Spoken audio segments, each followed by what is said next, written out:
On this occasion, I have a few words to say about the subject of identity. Our identity is, of course, important to us because it is us. And because identity is fluid, we need ideals, principles, rules by which we are to be what we are supposed to be. What are we supposed to be? That is the question in this age of identity politics, when it seems nobody knows who the hell they're supposed to be. Men don't behave like men. Presumably because women don't know how to be women anymore. What is it? What is it to be one or the other? Other than, obviously, possessing the basic attributes of a member of either sex, there would be rules of behavior and dress that is commonly assumed and is commonly assumed until they are changed by laws and custom and practice. We are in trouble if we don't know who we are, or in the worst case scenario, we forget who we are. We forget our names. We don't know where we came from. We don't know who our parents are, who our children are, where we used to live. That would be the worst. The worst case scenario of being an amnesiac. Because this means even if our loved ones remember us, we are unable to get the benefit of interacting with them. And worse is when we have no memory at all, when we don't remember what we said a minute ago.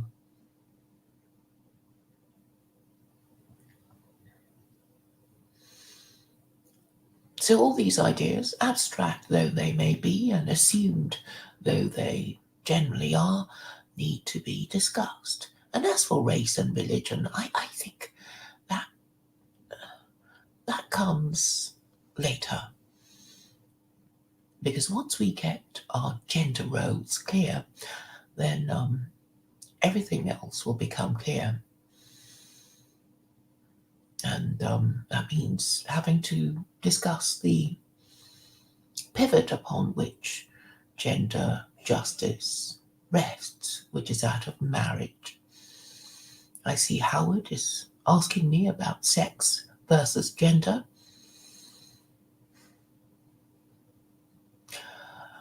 Do I see them as separate concepts? I don't see why I should. I suppose sometimes it might. In what context would they be separate? When I suppose we get it into our heads that we would like to be a member of the opposite sex. That's when we or that's the only instance that I can think of. Because the whole point of gender roles is that our gender roles should match the sex we're in. And in the olden days, these ideas were quite clearly established about what clothes to wear, how to behave, what to call each other, all that sort of thing.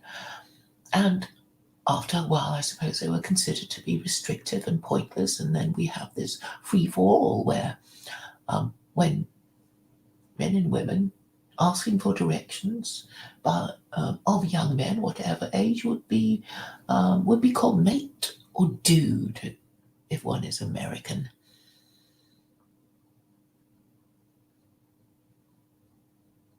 Yes, I've been called dude. It just doesn't seem right, does it?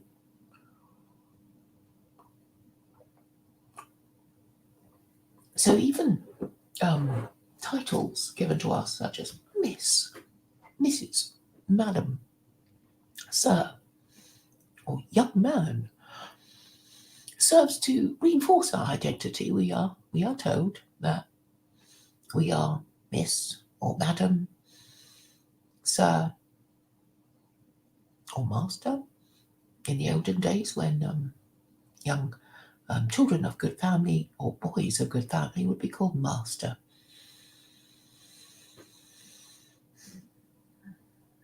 It's all these titles are, of course, there to put us in our place, to remind us who we are, and how we are supposed to behave, and in this way fulfill our social and moral obligations of, well, protecting and providing, or being respectful to our elders and that sort of thing. It also gives us ample warning of the coming of age. My my father would well, I remember my father telling me of this time when he was addressed as a young man, addressed as a grown man, a boy, a young man, a mature man, and an elderly man. There would be all these differences in titles, and I'm also reminded of a female friend of mine who told me of how she felt when she was called. She's French, you see, when she was called Mademoiselle, and the reminder of the aging process when she was no longer called Mademoiselle but Madame by shopkeepers.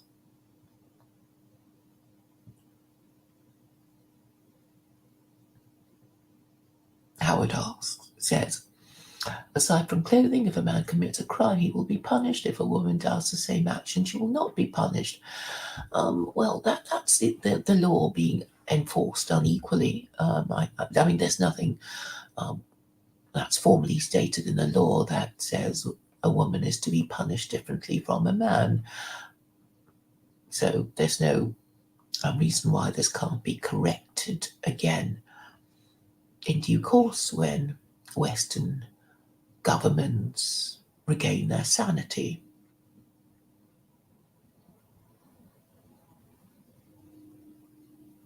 I'm I can't help thinking about how courtship moves are made in same-sex relationships, because if you observe the gender roles correctly, then a woman would know not to not to ring up a man asking him out for a date and that sort of thing.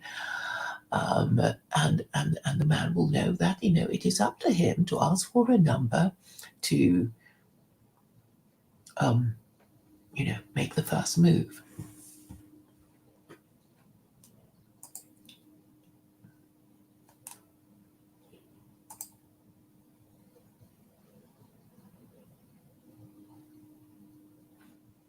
And so this makes things a little easier between relations. I mean, gender relations are pretty fraught anyway. So giving clear rules of behaviour will help ease um, the minefield of gender relations. But what about same-sex relationships? We know that they are more volatile, less stable than um, the relations between a man and his wife. So we we need to consider the difficulties of same-sex relationships to perhaps understand the purpose of gender roles. So, as far as I understand it, men who find each other attractive, cruising, would, well, there would be some unspoken signal. Neither needs to buy the other a drink.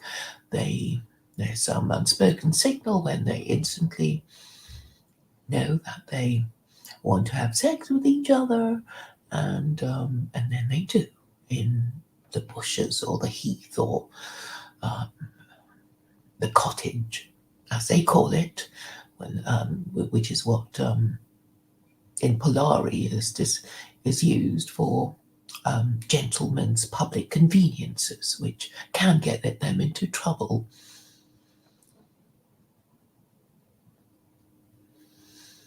As for women, I think some sort of, well, I think that there would be some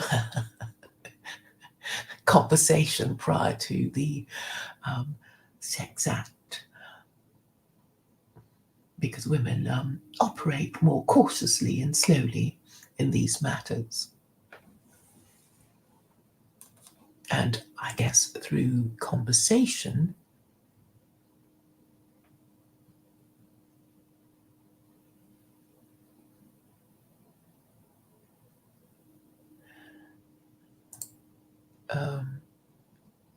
what was I saying? Something about conversation.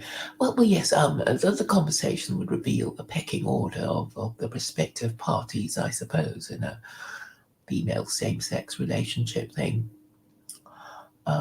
So, and these relationships, I imagine, would be more fraught because they need to be constantly be negotiated.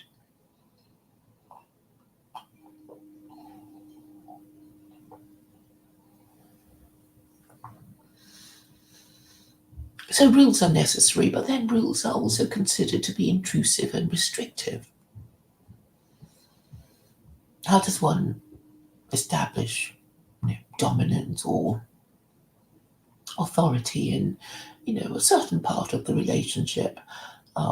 These things have to be negotiated, obviously, and or assumed, and maybe these assumptions can cause resentment.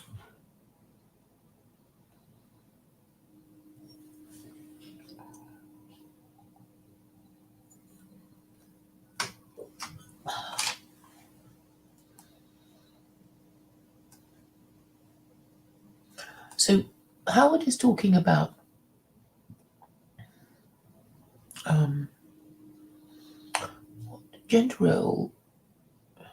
A person may choose to transition uh, as female. Oh, I didn't understand that. And had to. Okay, I don't know what you're trying to say.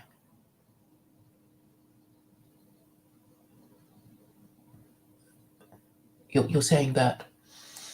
Well, what are you saying in one sentence? I'm not really sure. You're saying um, the relationship, the relations between a husband and wife is more fluid, not established by law. Um, all right, but then there's been no prescription on how men and women are expected to behave in law, is there? The most, I suppose, famous example is at the wedding of Charles and Diana all those decades ago, when she refused to say that she would obey him. But I think, but what can he do once you agree to obey him and then subsequently do not? He's stuck with you, I think. Unless you're really, really so bad, you're likely to stay married, and then of course you don't have to obey him in every regard. I think what it means is that you as a wife show him the respect that he thinks he's entitled to to to get as protector and provider. Whatever is enough to make him feel that he hasn't made a bad bargain. I think that's basically it. So I suppose you might, as a wife, forget yourself and not be terribly respectful on one occasion, but maybe make it up a little later with some other favour or service that will mollify him for having been so rude and disrespectful previously. And I know that marriage is a constant negotiation and renegotiation and a power play of the parties, each trying to get his or her way with his or her partner.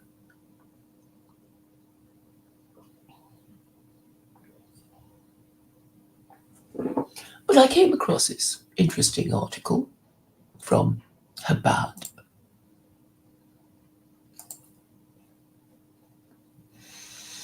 and it refers to what Jews do. It's part of their prayer.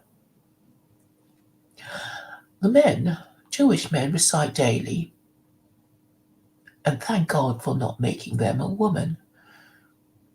And there, apparently there has been some movement amongst Jewesses to abolish this prayer.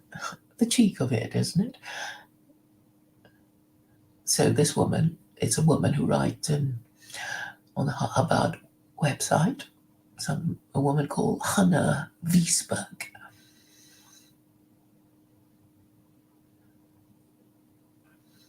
So obviously there's been some movement by Jewish women to abolish this prayer. Fancy that they can just take it into their heads that they want to abolish this. Of course they can't, but I'm sure some of them are very offended and want to abolish it because it offends them so much.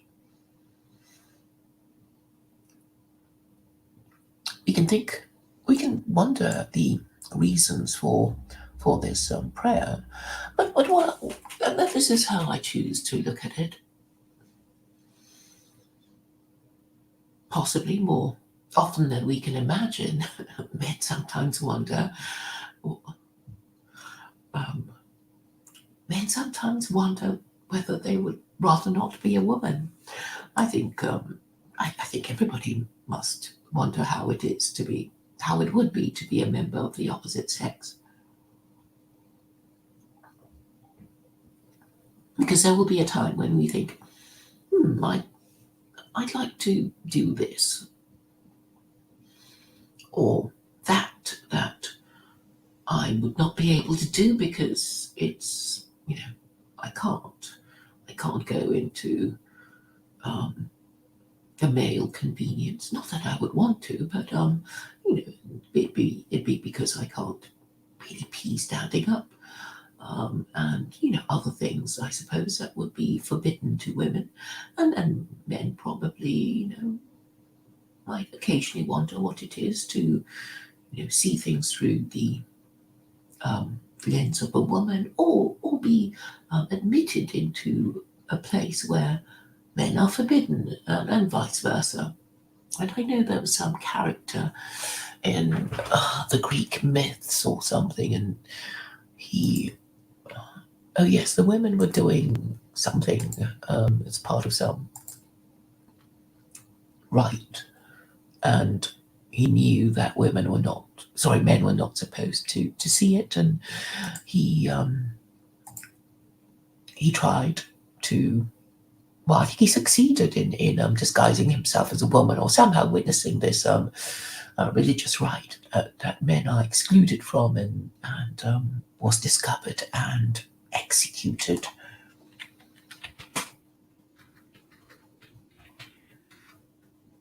Some bacchanalian ritual, I think.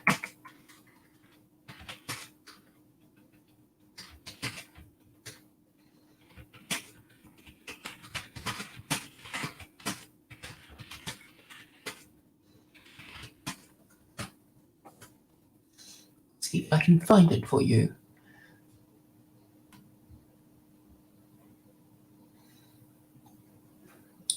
Was it the Bacchanalian cult? Or was it a Greek thing?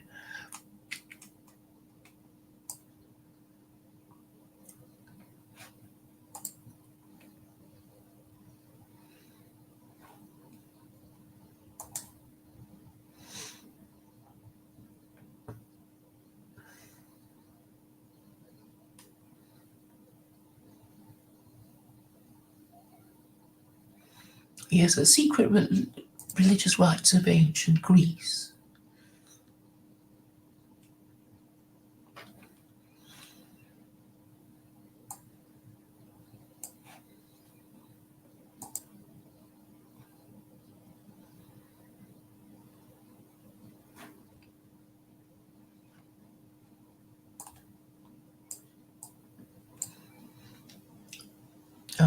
Yes, I'm afraid I've wandered off the main plot point. Um,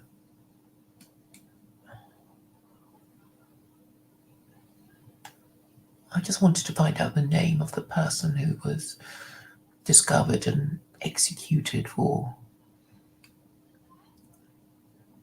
Anyway, I can't find it. But anyway, the idea is that there is sex segregation, and these divisions can be very strictly observed in certain societies in order to preserve their integrity. So for Jews, there's an actual prohibition in the Old Testament against men and women wearing each other's clothes, presumably on the using the slippery slide argument. So if you start wearing each other's clothes, eventually you'll start, not bothering to gender segregate, and eventually you'll end up like us, with transgenderism taught and encouraged in primary schools. And you wouldn't want that to happen to your society, would you?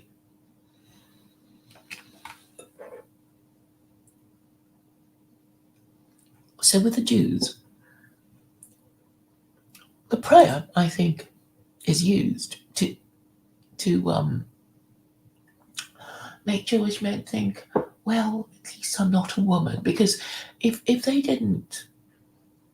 weren't grateful for being a man, then they would soon want to be a woman. And if they wanted to be women, then things would not turn out well for any, for Jews, because, once the men become women, who will protect the women? Then they would be subject to subversion, invasion, and extermination. And I guess they had sufficient wisdom to head that off at the pass.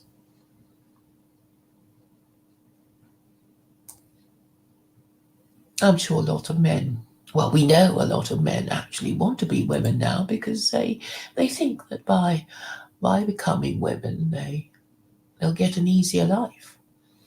So, for example, I mean, if all you want to do is have sex, then you think, well, women get more sex, they get more sex more easily, and they get drinks bought for them, and all they have to do is sit there and look pretty.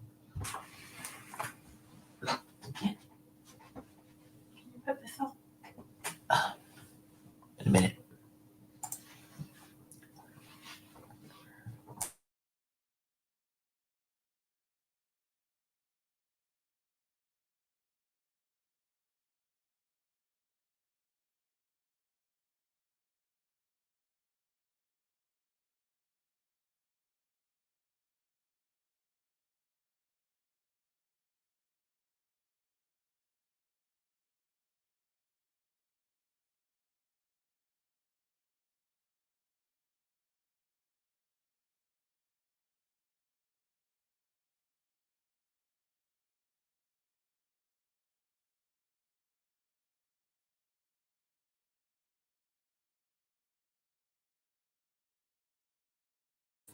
Where was I? Where was I?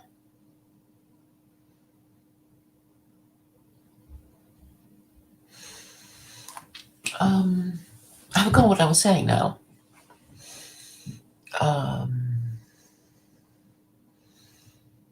Yeah, so I think men have to be given the respect that they they would need to want to continue to be men, or they'll start wanting to become women, and men, being primarily motivated by sex, will see it being attractive to be a woman because, yeah, they can get sex more easily, they get drinks bought for them, and they don't have to make the first move. So they just have to sit there and look pretty, and the sex will come to them.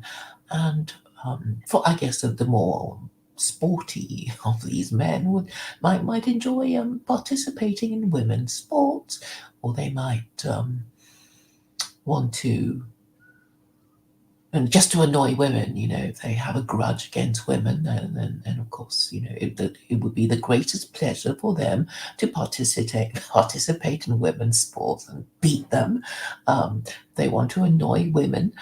They can go into women's public conveniences to appall and intrude on an exclusively female space. They can go to women's jails and maybe rape them under the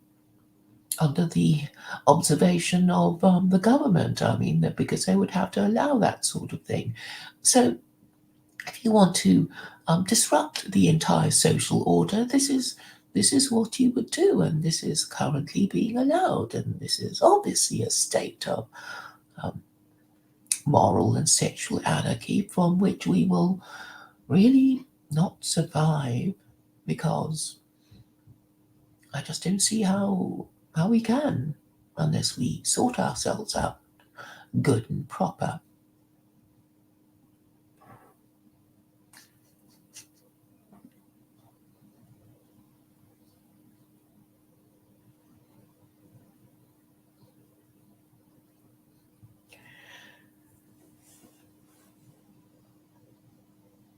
So this prayer for Jewish men, I think, is just there to encourage Jewish men to think there is some kind of blessing to being men rather than women, to stop them from becoming like the 21st century Western man who has no principles, who are basically women with penis extensions unable to organize themselves.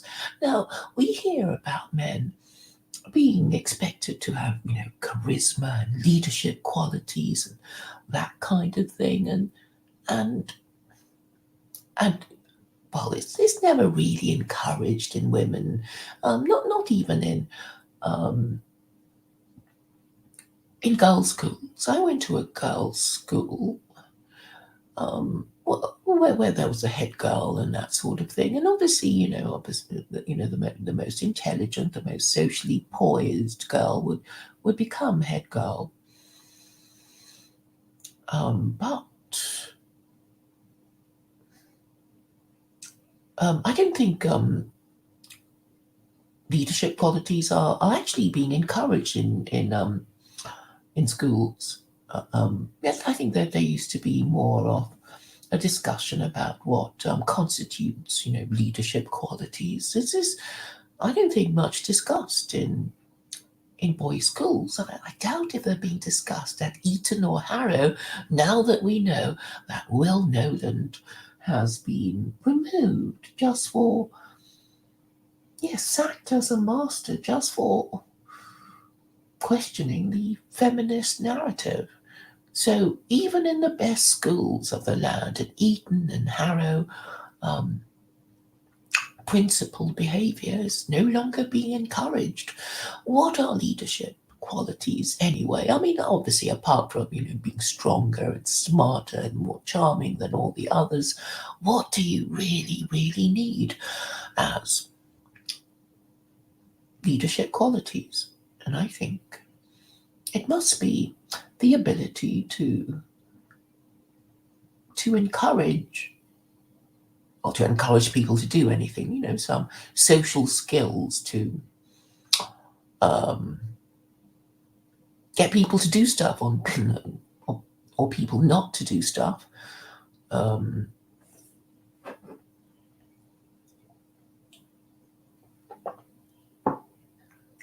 I think the ability to instill confidence in a non-verbal kind of way.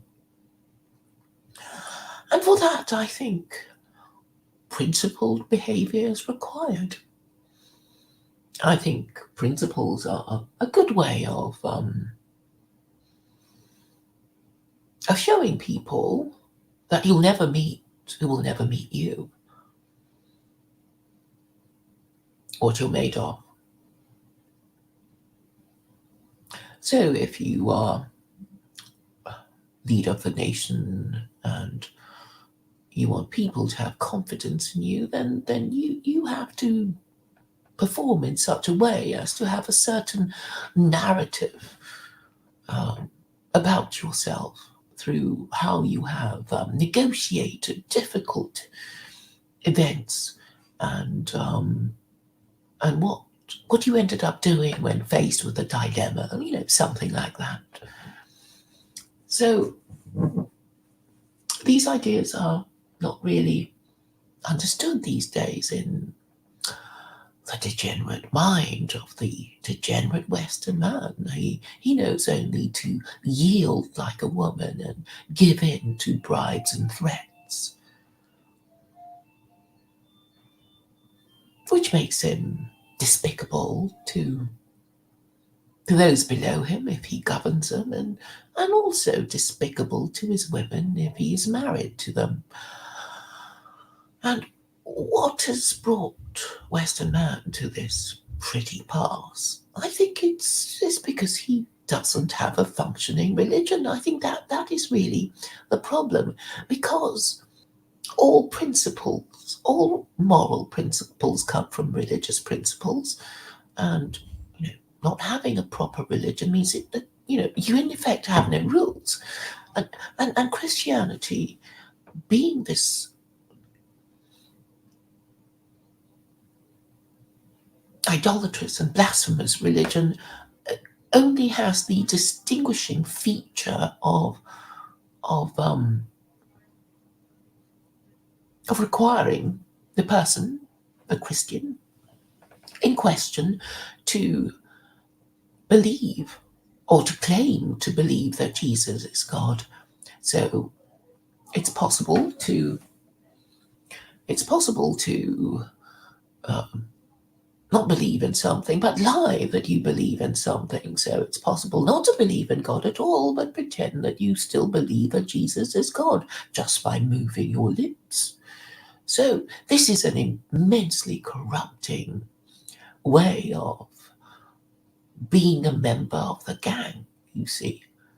Because the whole idea is, why would you pretend to believe in an absurdity? Obviously, the reasons would be social and political. You don't want to be burnt at the stake. If in times when Christians would burn each other at the stake for not affirming the divinity of Jesus, or I suppose in practical terms it would be for actively questioning and challenging and denying the divinity of Jesus. So this over the centuries must have been immensely corrupting to the mind of the European Christian and the American Christian. But perhaps not so much the Americans, because they're not actually required to believe in anything because of their First Amendment.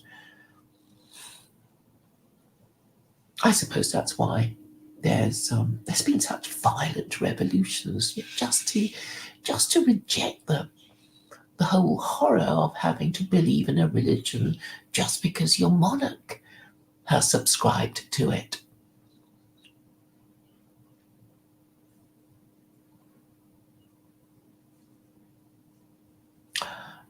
That would be under the rule of cuius regio eius religio, meaning whatever is the religion of the monarch, that must be the religion of his people. The Jews, the only ones given freedom of belief. but being persecuted for it.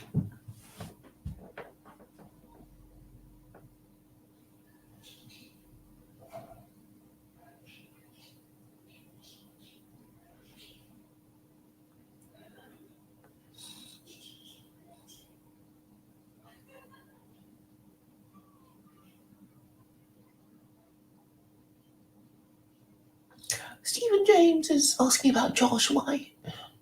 Why not listen to it yourself? He didn't really say that much, other than, well, it was a litany of complaints about the Israeli government and basically saying how hopeless everything was. So, nothing different to what a Gentile would say about his government. So, to wrap up, we need to know who we are in order to know what we're supposed to be.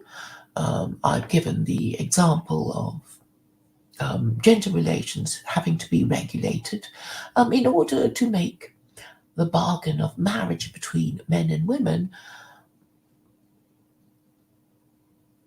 well, a good one for both parties, because obviously you need to, in order to keep your society going, you need men and women to marry each other, to have legitimate children which they parent properly in their stable marriages and their stable families, or you will become what we have now become, which is a society of mentally ill degenerates who don't know if they're male or female, who think that they can achieve greater happiness by becoming a member of the opposite sex, and thereby voluntarily sterilizing themselves if they go for the operation, or basically not being marriageable if they live a life of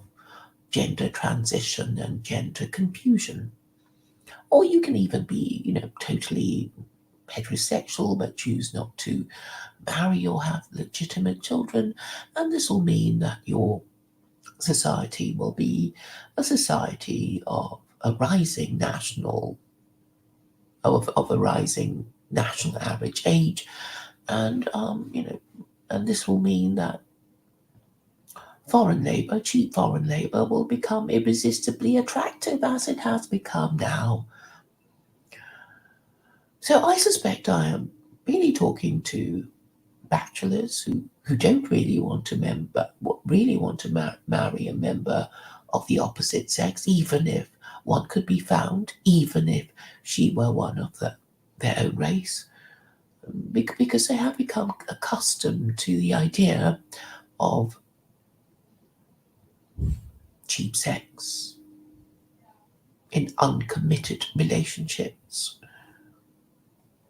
And the government is not doing enough to shoehorn them into a life of responsible parenting, because it has abandoned all the principles of social conservatism. So that's all I have to say on the matter. Thank you all for coming by. I hope that was reasonably clear.